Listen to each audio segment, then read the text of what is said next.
Welcome back to Drill by Feel. On today's edition, we're going to go over another tee progression. We understand that not everybody has a soft toss partner or a BB partner, maybe in a facility like this, to get all your work in.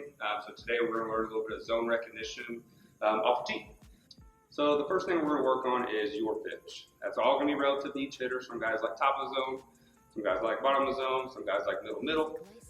Just wherever they find the most consistency. And again, hand pass can be a big variable when we're talking about where your pitch is.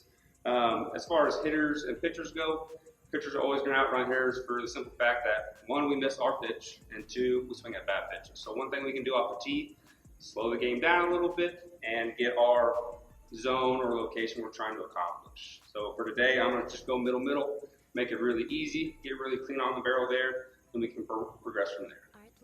So once we have the tee set up where you and your player would like to find your pitch, the best thing I can tell you guys is learn a routine.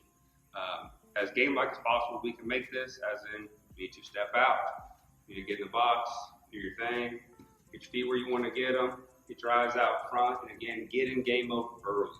Right, the ball's not moving, so time is not going to be very relative. But again, we want to make this as game-like as possible. When I do these reps with my players, it's no more than like 5 to 7 reps, right? Something that gets them comfortable, gets them confident, gets that good feel for the rest of their progressions. Okay, so once we've got our routine down, we want to think about the visual and the feel we're trying to do at the baseball. So when I set this baseball up, I typically set it up as a 2-seam. What I try to do is cut the inner half of that baseball. And again, a feel for me, it's day to day. Like I said, feels are going to expire. Something you got to continually work on because again, the game's going to continually evolve. So like we talked about, we're going to cut this baseball in half. So this would be the inner half for me for a right-handed hitter. This would be the outer half of the ball for the right-handed hitter, where I've learned a lot. If I want to get legitimate ball flight, and again, it's all going to be relative, 4 feet to 12 feet, whatever I'm looking for, is going to be on this inner half. Right, that's where I'm going to stay connected the best, where the barrel's going to enter the zone the best. When I go on the outside part of this baseball, it tends to be rollovers to the pull side. And for me, like I said, I'm not trying to hit to their best player at short. As mentioned previously, right, I have my feel, I have my visual whenever I do set the tee, but again, like this is not a high volume rep. It can be 5 to 7 swings, nothing going to be crazy. The main thing we're trying to accomplish here is consistency, right? So ball flight's going to be similar, tee heights going to be similar, and then the location of baseball is going to be very similar as well. So like I said, whenever you're coaching, you got a player that's learning how to hit or learning a new concept, right? Like these little details, such as setting up the baseball, is going to be a big contributor to him finding consistency. So what I like to do, like I said, we're going to cut that 2-seam. I'm going to get my visual before I get in the box. I'm going to step out. I'm going to get my routine. Take a good deep breath. Step in the box. Feel what I want to feel. Eyes out on the pitcher. So another thing we're going to do, again, to challenge our hitters and make sure we're staying inside the baseball. It's going to be an in and out tee. Again, it serves a really good purpose of demonstrating, hey, why we want to stay inside the baseball, right? Play coverage is going to be big as far as consistency of contact goes. And again, this drill is going to be really vital to that information. As far as the in and out tee setup, there's a slight variation you need to have. For the right-handed hitters, we want to make sure that inside tee is going to be slightly in front, right? Less depth, a little bit closer to the pitcher. Then our outside tee is going to be a smidge lower, right? We're going to be able to create a little bit of tilt, get a little angle in our barrel so we can match the outside corner staying through. Because we'll see with a lot of kids, they'll try to stand up and lose posture, which means the barrel's not going to stay on baseball very long, versus staying athletic, getting in posture, and being able to run through the ball for a long time. And again, that's going to be the main goal. So as far as talking about inside the baseball, a lot of guys think about the knob. If I go knob first at baseball, my barrel ends up getting around the baseball. Like I said, it's going to do a lot of pull side rollovers. Okay, if that's your goal, it's totally fine. But right now, that's not going to be our goal. Again, we're trying to go about head height off these tees as far as results go. And again, everything's going to be in the middle of the field. Just going to give you a little bit more variability, a little more adjustability whenever we actually have a pitcher throwing baseballs at us. But we're fortunate enough that we can kind of slow the game down, get a ball off a tee, and again, go through the motions the way we want to feel it. Okay, so when I talk about hitting inside the baseball, I want my hands to stay nice and tight so my barrel enters to the inside part of the ball. So again, it's just going to be a little bit of a communication deal because again, a lot of your players are going to say inside the baseball and they're going to get real handsy with it. They're still going to be rolling over the ball. So as far as mental cues are going to go, try to keep those hands nice and tight as we turn through the ball. So as far as variability goes, I like to ease my kids into it. Typically how this drill is going to be done, just like we do with a lot of them, because timing is kind of tough to do when the ball is not moving, but we can implement a little bit of a timing mechanism. So how the drill will end up. So once your player picks up his foot and is ready to go, start going forward, that's when you'll say inside versus outside.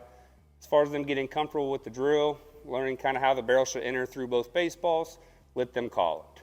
Right, so if I was the player right now, we're warming up, I'd set up, and again, I would call it. So I'd go inside.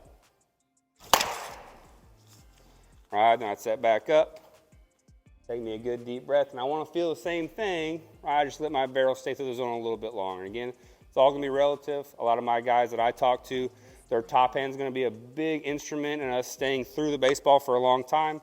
If I get a little lead arm driven, that barrel tends to get away from me. So like I said, have them kind of comfortably get into it, take a breather between swings. It's not a rush deal.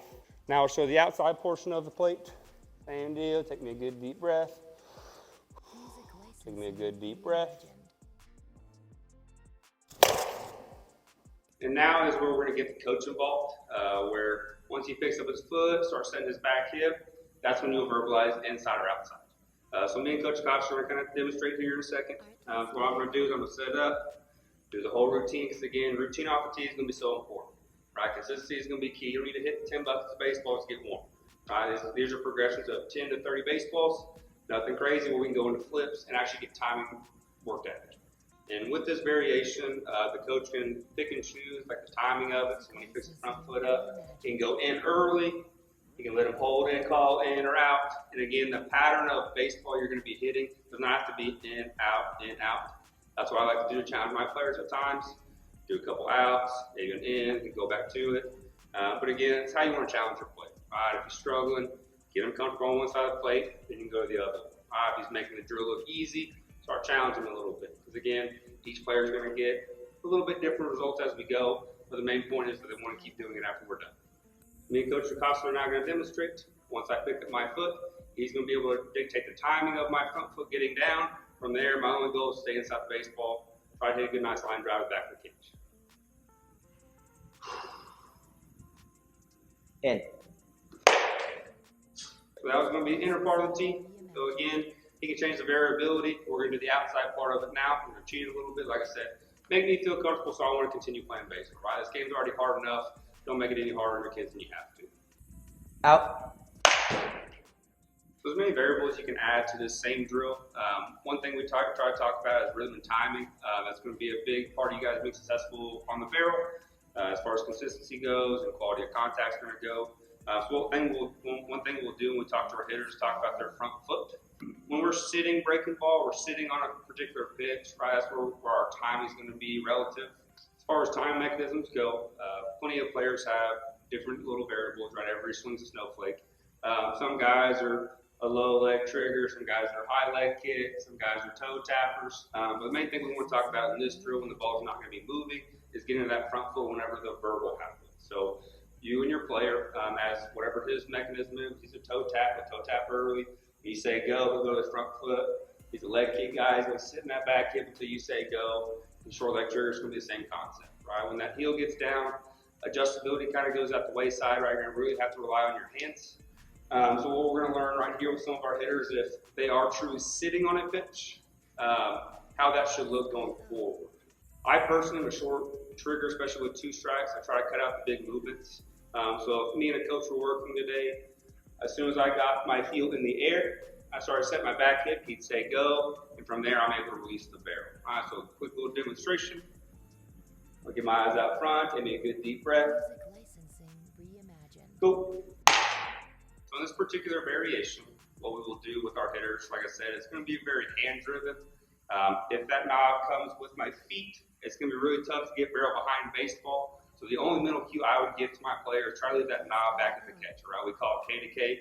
Make it real nice and easy. Get the toe strike, I really land, or my hands stay back, right? Where the best we can do is stay in the center of our body, so again, we can be adjustable. So like I said, main goal here is keeping that knob back as I want to go forward. So again, we want to get them a little bit off balance because again, they're going to have to learn to hit on their front foot at times, right? Ideally, we want to get a race swing off, go 2 strikes like I mentioned before. You got to give to get, okay? Get on that front foot a little bit, hold that knob back, go.